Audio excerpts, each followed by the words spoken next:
Okay dear, और मैं उम्मीद करता हूँ कि सारे स्टूडेंट्स आप लोग बहुत ही अच्छे होंगे। तो चलिए, आप सबको फिर से बहुत सारी शुभकामनाएं इस चैनल के माध्यम से जुड़ने के लिए। और जितने भी बच्चे जुड़े हैं, चाहे वो क्यूसी के हैं या अदर स्कूल के, आप सभी को फिर से इस चैनल की तरफ से बहुत सारी शुभकामनाएं। तो बेटा,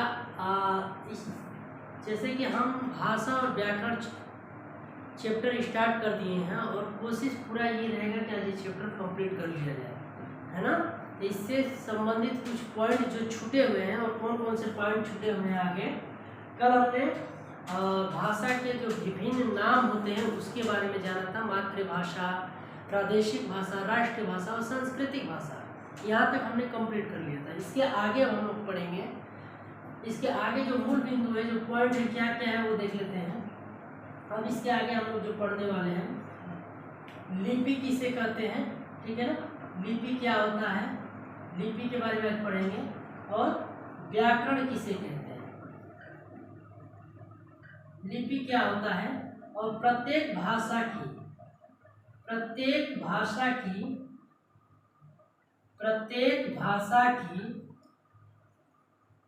लिपि क्या है, ठीक है ना। लिपि किसे कहते हैं, या लिपि क्या होता है, किसे कहते हैं, या दूसरा पॉइंट है प्रत्येक भाषा की लिपि क्या होती है, ठीक है ना। आज इसके बारे में बात करेंगे।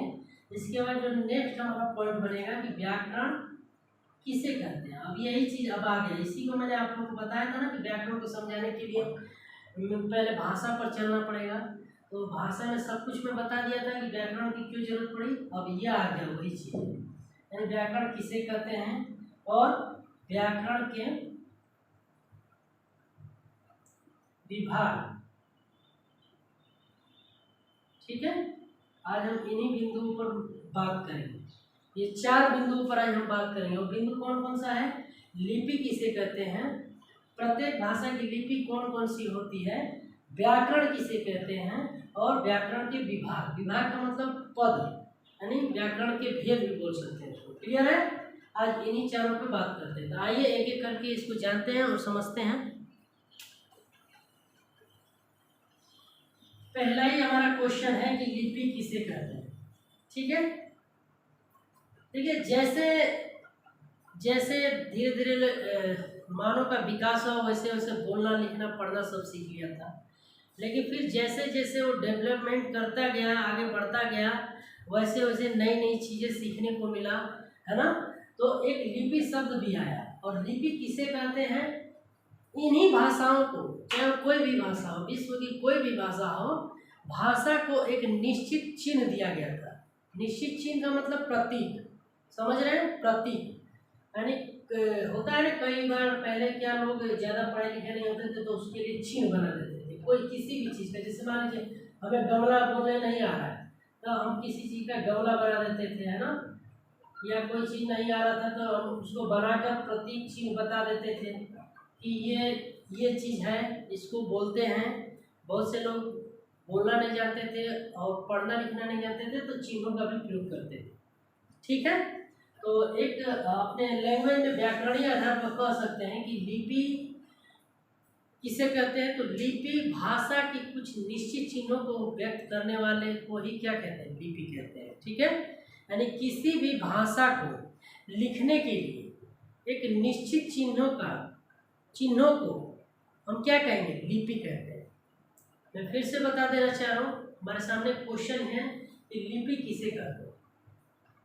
तो किसी भी भाषा का, विश्व का कोई भी भाषा हो, किसी भी भाषा को लिखने के लिए एक निश्चित चिन्हों का को जो प्रयोग होता था, जो प्रयोग किया जाता था, उसे ही लिपि कहते हैं, ठीक है ना। क्लियर है। आइए मैं यहाँ परिभाषा भी लिख दे रहा हूँ आप लोग को।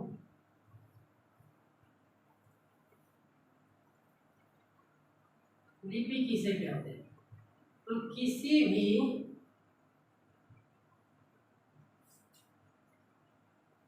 भी भाषा को एक निश्चित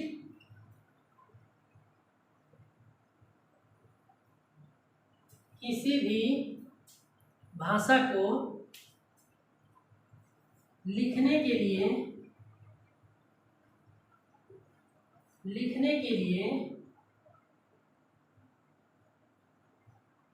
एक निश्चित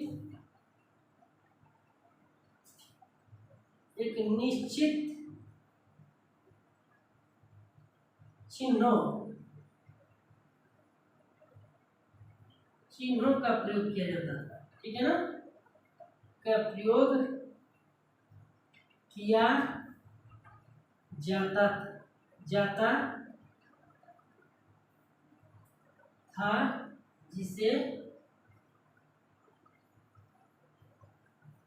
हम लिपि कहते हैं। क्लियर है? अब क्लियर है ना?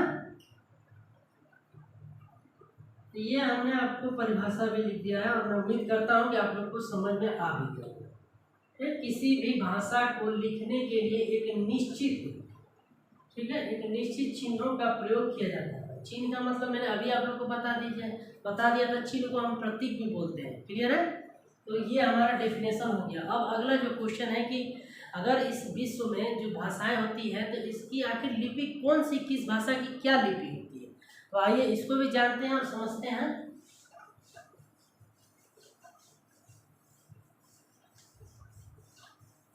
जैसे कि कुछ भाषाएं ले लेते हैं, हिंदी ले लीजिए, एक तरफ लिख लीजिए भाषाएं,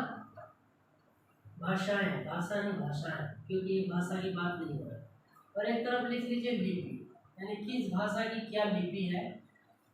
मैं कुछ भाषाओं के आप लोग को एक्सप्लेन कर दे रहा हूँ, बता दे रहा हूँ, और बाकी आप लोग को नोट्स में दे दिया जाएगा। देखिए, पहले अगर हम हिंदी की बात करें तो हिंदी की ही ले लेते हैं, है ना। हिंदी की जो लिपि आएगी आपकी देवनागरी लिपि। किस लिपि में लिखा गया है? देवनागरी लिपि। देवनागरी लिपि ये सबको पता है, मैंने आप लोग को क्लास में भी बताया है। उसके बाद अगर हिंदी के अलावा अगर हम अन्य और कौन सी ऐसी भाषाएं हैं जिसकी देवनागरी लिपि होती है, तो कौन कौन सी भाषाएं? हिंदी के अलावा गुजराती भी है ना, मराठी भी है, और क्या है?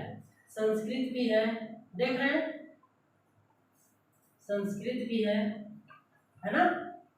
हिंदी है, गुजराती है, मराठी है, संस्कृत है, यानी ये लगभग 4 भाषाओं की जो लिपि होती है वो कौन सी लिपि है? देवनागरी लिपि। इन चारों भाषाओं की जो लिपि होगी वो क्या होगी? देवनागरी लिपि होगी। ठीक है, मैं उम्मीद करता हूँ कि आप लोगों को समझ में आ गया। यानी लिपि क्या है मैंने बता दिया, चिन्हों का। पहले लोग चिन्हों का प्रयोग करते, देखते हैं हिस्ट्री का बुक वगैरह में देखते होंगे, जो पहले लोग क्या होते थे, चिन्ह बना कर ऐसे प्रयोग अपने भाषा का उपयोग करते थे। तो वही चीज है, बता रहा है कि जो हिंदी था, गुजराती था, मराठी था, संस्कृत भाषा, इन सबको एक देवनागरी लिपि में लिखा जाता है। ये क्लियर है? इसी तरह और भी भाषा ले लेते हैं, जैसे अंग्रेजी ले लीजिए। अंग्रेजी को किस भाषा में, किस लिपि में लिखा गया? तो रोमन। इसमें रोमन लिपि। ठीक है, इसके अलावा और भी बहुत सारी हैं। इसके अलावा अगर हम उर्दू की बात करें कि उर्दू भाषा किस भाषा में, किस लिपि में लिखी गई है? तो फारसी में। ठीक है ना, फारसी लिपि। इसके बाद अगर हम और भी भाषा ले लें, पंजाबी ले लें, पूछ देगा आपसे क्वेश्चन, पूछ देगा क्या, पूछता भी है कि पंजाबी किस भाषा में लिखी गई? तो गुरुमुखी। किसमें? गुरुमुखी लिपि।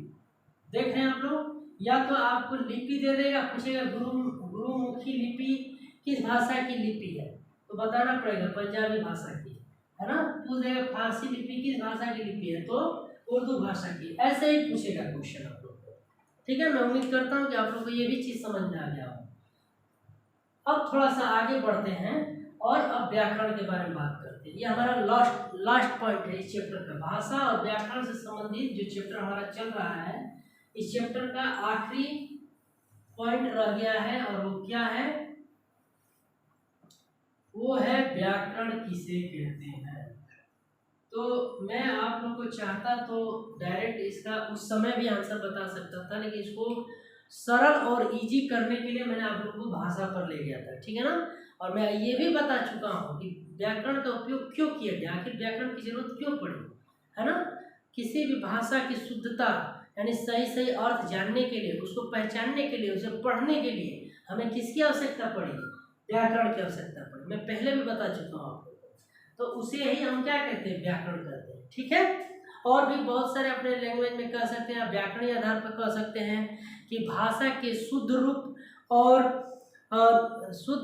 और नहीं प्रयोग का ज्ञान कराने वाले शब्द को भी व्याकरण कह सकते हैं। देखिए जरूरी नहीं है कि हम बुक का ही डेफिनेशन या तो अपने दिमाग का भी इस्तेमाल करके आप लोग इसकी परिभाषा बोल सकते हैं, है ना।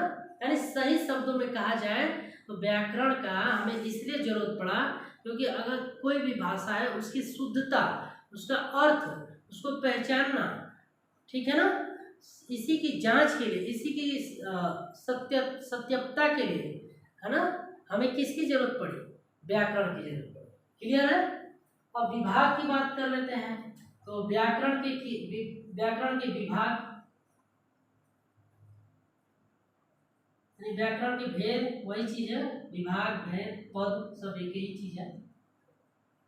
व्याकरण के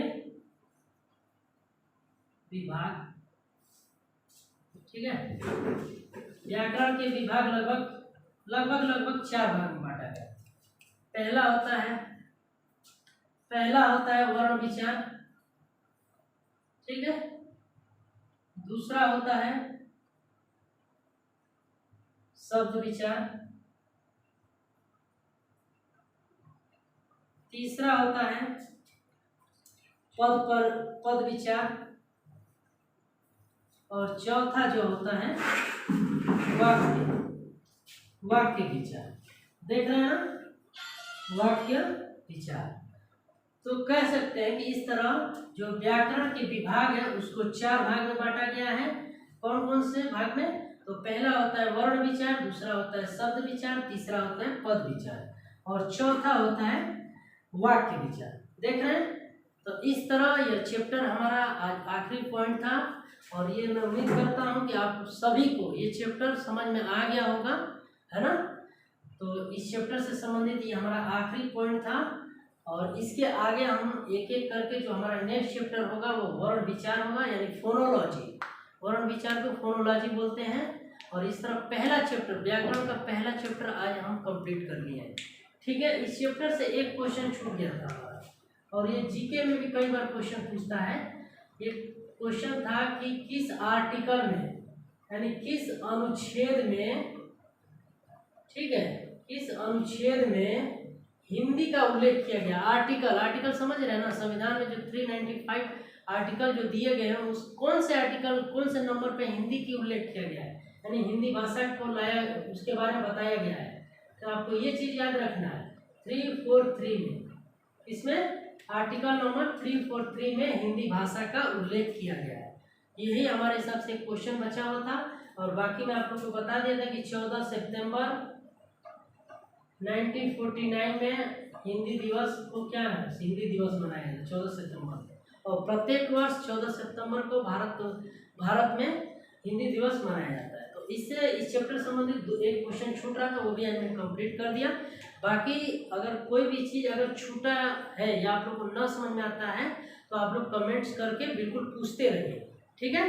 तो बहुत बहुत धन्यवाद। ये चैप्टर आज इस तरह कंप्लीट हुआ। Thank you. ओके।